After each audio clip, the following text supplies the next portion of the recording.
ಎಲ್ಲರಿಗೂ ನಮಸ್ಕಾರ. ಇವತ್ತು ಕರ್ನಾಟಕ ಮತ್ತು ಒಡಿಶಾದ ಇತಿಹಾಸದಲ್ಲಿ ಒಂದು ದೊಡ್ಡ ಹೆಸರು ಮಾಡಿದ ಪ್ರಬಲ ಗಂಗಾ ರಾಜವಂಶಗಳ ಬಗ್ಗೆ ನಮ್ಮ ಜ್ಞಾನವನ್ನು ಹೊರಗೆ ಹಚ್ಚೋಣ. ಎಲ್ಲರೂ ರೆಡಿನಾ? ಹಾಗಿದ್ರೆ ಬನ್ನಿ ಶುರು ಮಾಡೋಣ. ಹೌದು, ಗಂಗರ ಇತಿಹಾಸದ ಬಗ್ಗೆ ನಮ್ಮ ತಿಳುವಳಿಕೆ ಎಷ್ಟಿದೆ ಅಂತ ನೋಡೇ ಬಿಡೋಣ. ಉತ್ತರಗಳು ಎಷ್ಟರ ಮಟ್ಟಿಗೆ ಸರಿಹೋಗುತ್ತೆ ಅಂತ ಪರೀಕ್ಷಿಸಿಕೊಳ್ಳುವ ಸಮಯವಿದು. ನೋಡಿ, ನಿಯಮಗಳು ತುಂಬಾನೇ ಸಿಂಪಲ್. ಮೊದಲು ಒಂದು ಪ್ರಶ್ನೆ ಬರುತ್ತೆ, ಅದಕ್ಕೆ 4 ಆಯ್ಕೆಗಳನ್ನು ಕೊಡಲಾಗುತ್ತೆ. ಯೋಚನೆ ಮಾಡೋಕೆ ನಿಮಗೆ 5 ಸೆಕೆಂಡ್ಗಳ ಟೈಮ್ ಸಿಗುತ್ತೆ. ಆಮೇಲೆ ಸರಿಯಾದ ಉತ್ತರ ಯಾವುದು ಮತ್ತು ಅದರಿಂದಿನ ಕಾರಣ ಏನು ಅಂತ ನಾವೇ ನೋಡೋಣ. ಸಿದ್ಧತಾನೆ? ಓಕೆ, ಮೊದಲನೇ ಸವಾಲು.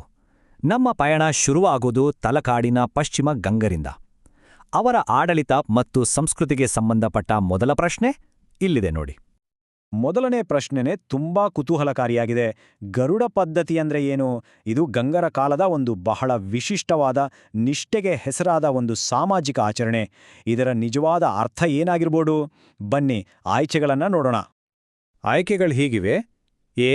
ವೀರಗಲ್ಲುಗಳನ್ನು ನೆಡೋದು. ಬಿ. ರಾಜನಿಗಾಗಿ ಅಂಗರಕ್ಷಕರು ಪ್ರಾಣತ್ಯಾಗ ಮಾಡೋದು. ಸಿ. ಗಾಯಗೊಂಡ ಯೋಧರಿಗೆ ವೈದ್ಯಕೀಯ ನೆರವು ಕೊಡೋದು. ಅಥವಾ ಡಿ. ಇದೊಂದು ಉನ್ನತ ರಾಜಬಿರುದೆ. ನಿಮ್ಮ 5 ಸೆಕೆಂಡ್ಗಳ ಸಮಯ ಈಗ ಶುರು. Time up.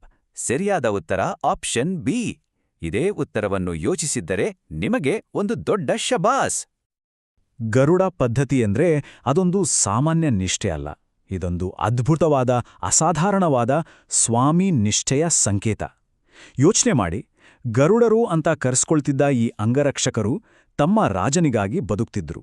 ಒಂದು ವೇಳೆ ತಮ್ಮ ರಾಜ ಯುದ್ಧದಲ್ಲಿ ಸೋತರೆ ಅಥವಾ ಮರಣಿಸಿದರೆ ಕ್ಷಣವೂ ಯೋಚನಿಸದೆ ತಮ್ಮ ಪ್ರಾಣವನ್ನೇ ಸಮರ್ಪಣೆ ಮಾಡಿಬಿಡ್ತಿದ್ರು. ಇದಕ್ಕಿಂತ ದೊಡ್ಡ ನಿಷ್ಠೆಯ ಉದಾಹರಣೆ ಸಿಗಲು ಸಾಧ್ಯವೇ ಇಲ್ಲ ಅಲ್ವಾ? ಸರಿ, ಈಗ ಎರಡನೇ ಸವಾಲಿಗೆ ಹೋಗೋಣ. ಈಗ ನಮ್ಮ ಗಮನವನ್ನ ಕಳಿಂಗದ ಪೂರ್ವ ಗಂಗರ ಕಡೆಗೆ ತಿರುಗಿಸೋಣ. ಇವರ ಕೊಡುಗೆ ಕೂಡ ಇತಿಹಾಸದಲ್ಲಿ ತುಂಬಾನೇ ದೊಡ್ಡದು. ಸರಿ, ಮುಂದಿನ ಪ್ರಶ್ನೆ. ಪೂರ್ವ ಗಂಗರ ಬಹಳ ಪ್ರಸಿದ್ಧ ರಾಜ 1ನೇ ನರಸಿಂಹದೇವರ ಬಗ್ಗೆ. ಇತಿಹಾಸದ ಪುಟಗಳಲ್ಲಿ ಅವರ ಹೆಸರು ಅಚ್ಚಳಿಯದ ಉಳಿದಿದೆ. ಆದರೆ ಅವರ ಯಾವ ಮಹಾನ್ ಸಾಧನೆ ಇದಕ್ಕೆಲ್ಲ ಕಾರಣ? ಆಯ್ಕೆಗಳು ಹೀಗಿವೆ: ಎ. ಸಂಪೂರ್ಣ ದಕ್ಷಿಣ ಭಾರತವನ್ನೇ ಗೆದ್ದುಬಿಟ್ಟಿದ್ದು. ಬಿ. ಮುಸ್ಲಿಂ ಆಕ್ರಮಣಕಾರರ ವಿರುದ್ಧ ಒಂದು ನಿರ್ಣಾಯಕ ಗೆಲುವು ಸಾಧಿಸಿದ್ದು. ಸಿ. ಶ್ರೀಲಂಕಾದ ಜೊತೆ ವ್ಯಾಪಾರ ಒಪ್ಪಂದ ಮಾಡಿಕೊಂಡಿದ್ದು. ಅಥವಾ ಡಿ. ಕೋಣಾರ್ಕ್ ದೇವಾಲಯವನ್ನ ಕೇವಲ ಧಾರ್ಮಿಕ ಕಾರಣಗಳಿಗಾಗಿ ಕಟ್ಟಿಸಿದ್ದು. ಯೋಚನೆ ಮಾಡಿ, ನಿಮ್ಮ ಸಮಯ ಶುರುವಾಯಿತು. ಓಕೆ, ಸರಿಯಾದ ಉತ್ತರ ಬಂದಿದೆ. ಅದು ಆಪ್ಷನ್ ಬಿ. ಅವರ ಖ್ಯಾತಿಗೆ ಮೂಲ ಕಾರಣವೇ ಅವರ ಮಿಲಿಟರಿ ಪರಾಕ್ರಮ. ನೋಡಿ, ನರಸಿಂಹದೇವರ ಅತ್ಯಂತ ದೊಡ್ಡ ಸಾಧನೆ ಅಂದ್ರೆ ಬಂಗಾಳದಿಂದ ಬಂದಿದ್ದ ಮುಸ್ಲಿಂ ಆಕ್ರಮಣಕಾರರ ವಿರುದ್ಧ ಅವರು ಸಾಧಿಸಿದ ಒಂದು ಭರ್ಜರಿ ಗೆಲುವು.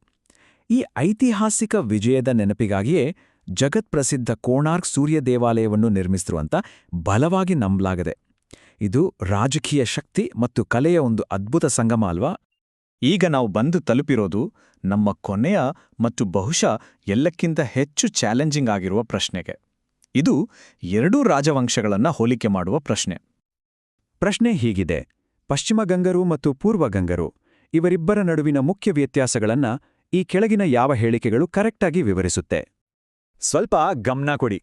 ಇಲ್ಲಿ 4 ಹೇಳಿಕೆಗಳಿವೆ. ಇವುಗಳಲ್ಲಿ ಯಾವುದು ಸರಿ ಅಂತ ಗುರುತಿಸಬೇಕು.